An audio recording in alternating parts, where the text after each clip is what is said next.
ॐ श्री गणेशाय नमः। ॐ श्री वेदपुरुषाय नमः। ॐ श्री गुरुचरणं कमलेभ्यो नमः। वर्णानां रसानां छन्दसापि मङ्गलानां च कर्तारौ वन्दे वाणीविनायकौ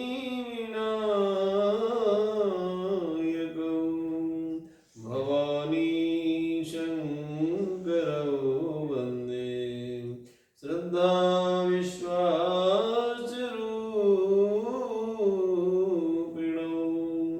याभ्यां विना न पश्यन्ति श्रद्धाश्वान्तस्तमीश्वरम् आपदामपहर्तारं दातारं सर्वसम्पदां लोकाभिरामं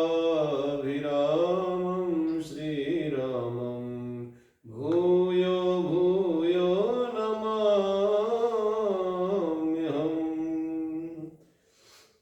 अखिल ब्रह्मांड नायक परमात्मा भगवान शिव अनंत बलवंत से हनुमंत लाल जी महाराज के पावन युगल चरणों में दास का सत सत नमन। आइए शिव चरित्र भाग नंबर 16 में आज हम लोग प्रवेश करते हैं। आइए, बड़ा सुंदर पावन चरित्र हम लोग श्रवण कर रहे हैं। हम लोग बड़ा भागी हैं, भाग्यशाली हैं। भाग्य उदय ने बहुजन्म समर्जितेनो सत्संगम च लभते पुरुषो यदा वै। हम बहुत भाग्यशाली हैं। हम लोगों को सत्संग का सौभाग्य सुनने का और इस पर आचरण करने का सौभाग्य बन रहा है। हम बहुत बड़ा भागी हैं। कल हम लोगों का प्रसंग, कल परिचर्चा चल रही थी। भगवान शिव की जो माँ है, उनकी जो धर्म माँ, जो उनका नाम माता मैनावती है। मैनावती को बहुत खेद हो रहा है, कष्ट हो रहा है कि मेरी पुत्री को ऐसा वर कैसे मिल गया। हमने जो है नारद जी का क्या बिगाड़ा था। नारद जी ने इस प्रकार की वर के लिए मेरी पुत्री को क्यों तैयार किया। मेरी पुत्री ने तपस्या की और उसके परिणाम में, उसकी परिणति में ये फल सामने आया। अरे, जो फल कल्प वृक्ष में लगना चाहिए वो बबूल में लग रहा है।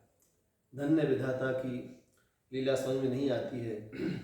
बहुत दुखी हैं, काफ़ी व्यथित हैं। नारद जी ने भी समझाया है, उनका रोष शांत नहीं हो रहा है। लेकिन यहाँ पर माता पार्वती जी जो है अपनी माँ को समझा रही हैं। अस विचारी सोचहि मति माता। अस विचारी सोचहि मति माता। जो न टरे जो रचय विधाता। सो न टरे जो रचय विधाता। कर्म लिखा जो बाउर नाहू। तो गद दोष लगाइए गाऊ। हे मेरी माँ, इस बात को हमें आपको भली प्रकार से समझना चाहिए मेरी जगदम्बा, कि संसार में जो हमारे प्रारब्ध में, जो भाग्य में लिखा है वो अमिट है। वो मिट नहीं सकता है, वो कट नहीं सकता है। हमारे कर्मों के द्वारा, हमारे पूर्व जन्म के कर्मों के द्वारा, इस जन्म के कर्मों के द्वारा जो भी हमको निश्चित हुआ है, वो जो प्राप्त हुआ है, वो प्राप्त हमारे सामने जब आता है खुल करके तो व्यक्ति घबराता है, ऐसे कैसे हो गया। हमने तो ऐसा किया था, ऐसा हो गया, हम तो ऐसा चाह रहे थे लेकिन ऐसा हो गया। ये सब प्रारब्ध की बातें हैं, भाग्य की बातें हैं। भाग्य बड़ा विलक्षण है, भाग्य कर्म से बनता है। इंसान यदि गेहूं बोएगा तो चना नहीं काटेगा। तो कर्मानुसार कर्म का फल है। गीता में भी गीताकारों ने इस बात को स्पष्ट किया है, कर्म नैवाधिकारस्ते मा फलेषु कदाचन। कर्म ही प्रधान है, बिना कर्म के कोई चीज संभव नहीं है। गोस्वामी जी मानस में लिखते हैं, कर्म प्रधान विश्व रचि राखा, और जो जस करहि सो तसी फल चाखा। कर्म प्रधान, हमारा कर्म ही प्रधान है। हमें कर्म के प्रति तटस्थ होना चाहिए, कर्म सही करना चाहिए। जब तक हम सुष्टुतया सही तरीके से भली प्रकार से कर्म नहीं करेंगे, अपने गुरुजनों के, अपने अग्रजों के, अपने महापुरुषों के, माता पिता के आज्ञा अनुसार हमें निरंतर कर्म रूपी वाटिका को सजोना चाहिए, संभालना चाहिए, उसमें फिल्टर लगाना चाहिए, फिल्टराइज कर्म करना चाहिए। जब तक हम शुद्ध कर्म नहीं करेंगे, पाप पुनीत कर्म नहीं करेंगे, कर्म में भी विलक्षणता है साहब। कर्म भी सुकर्म हो, कर्म विकर्म ना हो, कर्म सुकर्म हो। और सुकर्म तभी संभव है जब गुरु कृपा होती है। बिना गुरु कृपा के सुकर्म नहीं कर पाता इंसान। सुकर्म करने के लिए गुरु की प्रेरणा, गुरु की कृपा परम आवश्यक है। यहाँ माता से बोल रही हैं पार्वती जी, हे मैया आप चिंता न करो, मेरे कर्मों का लेखा जोखा है, मेरे भाग्य में प्रारब्ध में जो लिखा है वो माँ होके रहेगा। जो मेरे प्रारब्ध विधि ने लिख दिया है वो मिटने वाला नहीं है, मेरी माँ वो अमिट है। तुम सन मिटही की विधि के अंका, और मातु व्यर्थ जनी लेहु कलंका। तुम सन मिटही, हे माँ आप कुछ बोल करके, कह करके अपना समय क्यों खराब कर रही हो, क्यों भगवान को, विधाता को कोस रही हो मेरी माँ, ऐसा मत करो। ये विधि की विलक्षण लीला है, जो मेरे प्रारब्ध में, मेरे भाग्य में, किस्मत में लिखा है वो कोई काट नहीं सकता है। वो अमिट है मेरी माँ, वो मिटने वाला नहीं है, वो अमिट है, ऐसा होगा ही। इस प्रकार से अपनी माँ को समझाने की चेष्टा भगवती जगदम्बा पार्वती कर रही हैं। और समय अनुसार शादियों की तैयारियां हो रही हैं धीरे धीरे। यहाँ पर भगवान शंकर तो जब इनका परीक्षण नहीं हुआ, शंकर भगवान तो इस बात से रुष्ट नहीं हुए कि मेरा परीक्षण नहीं हुआ। भगवान शंकर अपना, उनको तो जनवासा भी कोई देने वाला नहीं था विचारों के लिए। ऐसे ही अपने ढूंढते ढांढते कहीं गांव के आसपास में कहीं पीपल का वृक्ष मिल गया, कहीं बरगद का वृक्ष मिल गया, बैठ के बड़ी आसन जमा लिए और इनके गण भी बैठ गए सब आपस में। गणों ने भगवान महादेव से कहा, मालिक बड़ा अपमान हुआ आज तो। शंकर भगवान कह रहे, भाई क्या अपमान हो गया है? अरे मालिक आज बड़ा अपमान हुआ। अरे सरकार हम लोगों का अपमान हो जाता कोई बात नहीं, तो चिल्ले चपाटे हैं आपके, आपके गण हैं, आपके भक्त हैं, लेकिन मालिक आपका अपमान हो गया। तो कैसे अपमान हुआ? अरे बताओ क्या अपमान हुआ है? बोले भगवान आपकी सास परीक्षण करने के लिए आई थी, आप तो ऐसे दूल्हा बने थे कि पृथ्वी पर पहले दूल्हे थे आप, संसार के पृथ्वी के पहले दूल्हे थे आप, और अंतिम दूल्हे भी आप ही थे। इसके बाद ऐसा दूल्हा कोई बनेगा ही नहीं। पहला दूल्हा भी आप सजे थे और अंतिम दूल्हा भी आप ही सजे थे। ऐसा कोई दोबारा संसार दूल्हा बनने वाला अब है नहीं। बोले इसमें क्या हुआ भाई, क्या हुआ? अरे नहीं मालिक, आपकी सास ने बड़ा घोर अपमान कर दिया आपका। बोले क्या अपमान हुआ, बताओगे तुम लोग? बोले भगवान आपकी माता जी जब नाम से वो सोने का थार में बढ़िया जल का पात्र रख करके और चौमुखा दिए जला करके परीक्षण करने के लिए आपके सामने आई, और आपको देख करके आपके सामने पटक करके पूरा थार और भवन में चली गई, तो ये अपमान नहीं हुआ भगवान आपका? शंकर भगवान बोले अरे बाप रे, तुम लोग नहीं समझोगे, तुम लोग नादान हो, तुम लोगों को ज्ञान नहीं है। अरे शंकर की सास महादेव की सास भी तो उसी हिसाब की होगी ना। शंकर की सास कोई साधारण सास थोड़ा होगी। शंकर की सास भी जो है शंकर महादेव की सास का जो स्टैंडर्ड है उसी प्रकार का होगा। बोले किस प्रकार का भगवान हम समझ नहीं पाए? बोले देखो तुम नहीं समझोगे, हम बताते समझाते हैं तुमको, सुनो। यहां महादेव ने बड़ी अच्छी बात कही। शंकर भगवान कहते हैं जो दुख में भी जो विषाद में भी, जो संकट में भी, जो तिरस्कार अपमान में भी थोड़ी सी जगह खोज ले सम्मान की, थोड़ी जगह खोज ले, मैं समझता हूं कि बुद्धिमता की थोड़ी जगह खोज ले, गुंजाइश जगह खोज ले थोड़ी सी मान सम्मान की, कि नहीं मेरा तो कहते हैं कि नेगेटिव को ही पॉजिटिव बना लेना। या कोई सीखना किसी को हो तो शंकर भगवान से सीखे। कितना भी नेगेटिव वातावरण हो, कितना भी नकारात्मक वातावरण हो, उस नकारात्मक वातावरण को यदि सकारात्मकता में बदलना है तो भगवान शंकर जी से सीखिए। और ये प्रसंग पढ़िए। शंकर भगवान ने कहा, अरे बाप रे, तुम लोग को नहीं पता है, वो शिव जी की सास है, शंकर महादेव की सास है, उनका स्टैंडर्ड भी तो शंकर भगवान के समान होगा ना। बोले भगवान नहीं समझे। बोले हम समझाते हैं, सुनो। बोले देखो, वो थाल लेकर के आई थी, सोने का थाल ली थी, हाँ थी, थाल ली थी भगवान। और क्या क्या उसमें था? बोले उसमें एक लोटा था, जल का लोटा था। बोले अच्छा, और क्या था? बोले उसमें जो है एक दीपक था, जो दीपक जल रहा था आरती के लिए, प्रचलन के लिए, आरती के लिए। तो बोले जब मेरी सास बहुत समझदार है। बोले क्यों? बोले जब मेरी सास ने देखा कि मेरे दामाद के सर पर चंद्रमा है, मेरे दामाद के सर पर चंद्रमा है, तो चंद्रमा के सामने चिराग क्या दिखाना, इसका क्या महत्व है? साक्षात चंद्रमा जहाँ है तो चिराग दिखा क्या करेंगे? चंद्रमा में सो जाए, चक्षु सूर्य हो जाए। तो जहाँ साक्षात चंद्रमा है वहां एक छोटा सा दीपक जला करके, दीपक दिखा करके मैं अपने दामाद का अपमान करूंगी, इसलिए उन्होंने दीपक नहीं दिखाया। दूसरी बात, जो जल का पात्र था, लोटा था, तो थोड़ा सा जल ली थी, लेकिन उनके जटाओं में तो गंगाधर है, साक्षात गंगा जी निकली उनकी जटाओं में से। तो मेरी सास ने देखा कि मेरे दामाद की जटाओं में से गंगा जी लहरा रही है, गंगा तरंग रमणीय जटा कलापम, साक्षात गंगा जी प्रवाहित हो रही हैं। तो मैं छोटा सा लोटा का जल दिखाकर क्या तिरस्कार करूं? इसलिए मेरी सास समझदार थी, बुद्धिमान थी, उन्होंने जो है वो परछन का लोटा का जल और वो दिया वही पटक करके वो चली गई।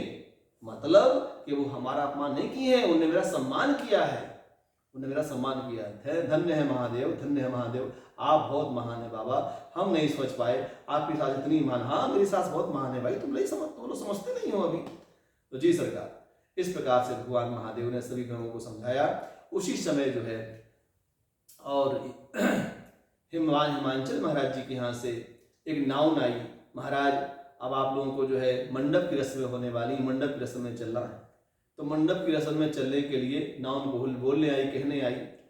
तो शंकर भगवान से कही, दूल्हा सरकार आप है? बोले हाँ हाँ हम ही दूल्हा सरकार है। बोले भगवान हमें कुछ जो है नेक दे दीजिए, कुछ उपहार हमको भी दे दीजिए। भाई जो है ब्राह्मण होते हैं, नाऊ होते हैं, है ना, और कहार होते हैं, ये सब तो नेक मांगते ही हैं। ये तो शादी ब्याह में नेक मांगने का हक होता है। तो बोले तुमको नेक चाहिए? बोले हाँ हम तुम्हारी सेवा में लगे हैं, हम तो उनकी दासी हैं और इतने सालों से हम तो माँ अपनी बहन पार्वती की, बिटिया की पार्वती की भी सेवा में लगे हैं। भगवान आप दामाद हैं, जामाता हैं हमारे नगर के, और कुछ हमको उपहार मिल जाए सरकार आपकी तरफ से। तो शंकर भगवान ने उपहार के रूप में, उनके शरीर में तो सारे पूरे शरीर बिच्छू हैं, सांप हैं, बड़े बड़े ब्याल हैं, बड़े बड़े अजगर हैं, बड़े बड़े नाम से एक से एक प्रजाति के सांप भगवान के शरीर के शरीर में लिपटे हुए हैं।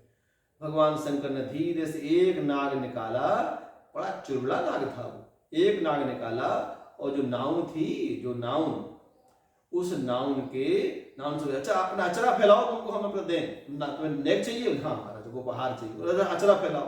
तो उसने जैसे अपना साड़ी का अचरा फैलाया तो भगवान ने अपना एक नाग खींच करके और उसके झोले में डाल दिया। जहां नाग फड़फड़ाया उसकी झोली में, वो तो भागी प्राण लेकर के, अरे बाप रे बाप, मर गए मर गए मर गए मर गए, अरे जान गई जान गई जान गई, जान प्राण छोड़ करके साड़ी फाड़ी फेंक फाक के अपनी जो है वो तो अपने घर में जाके छिप गई। 6 महीना बीमार रही, 6 महीने तक तो होश नहीं आया। जब होश आया उसको कपड़ा वपड़ा वैसे गुलिया के लोग रख दिए, उसका सब जो है वो चाहे 6 महीने के बाद जब ठीक ठाक हुई तो इसके बाद जो है लोगों ने कहा तुम्हारी तो ठीक हो गई। हाँ बचवा ठीक हो गया, लेकिन डर अभी भी दिमाग में बना है। वो भयानक सांप था, ऐसे दमान आए थे, ऐसा नाग उन्होंने फेंका कि हमारी स्थिति सुट्टी पुट्टी बंद हो गई हमारी।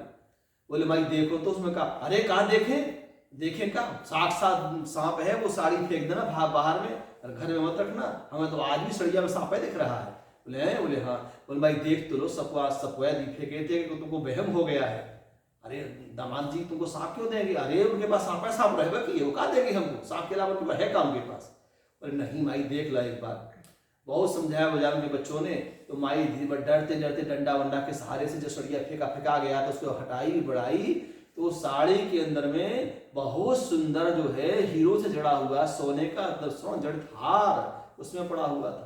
देखा माई, हम कह रहे थे ना कि दामाद जी जो है बहुत समझदार हैं, अरे कुछ तुमको दे गए होंगे। आए हो दादा, हम तो सांप देखे थे, भयानक सांप फेंके थे भाई ऊपर में, ये तो हीरो मोतियों का हार हो गया। अरे माई काहे बदनाम कर रही हो हमारे जीजा जी की। इस प्रकार से बड़ा हास परिहास हुआ, बड़ा आनंद आया। शंकर भगवान की अब शादी की तैयारियां चल रही हैं और इसके साथ साथ शंकर भगवान की शादी की तैयारी चल रही है और भगवान शंकर शादी के परिणय में अब बंधने ही जा रहे हैं। और उस समय मैं समाज रूप में इस बात को मैं बता रहा हूँ और सभी ऋषि महर्षियों का, देवताओं का भगवान शंकर जी ने आदेश लिया, आशीर्वाद लिया और भगवान शंकर पाणिग्रह मंडप के और अंदर प्रवेश कर रहे हैं। मुनि अनुशासन गणपतहि पूज्यऊ शंभु भवानी। मुनि अनुशासन गणपतहि और पूज्यऊ शंभु भवानी। और को सुनि संशय जनी करी और सूर्यनाद जिय जानी।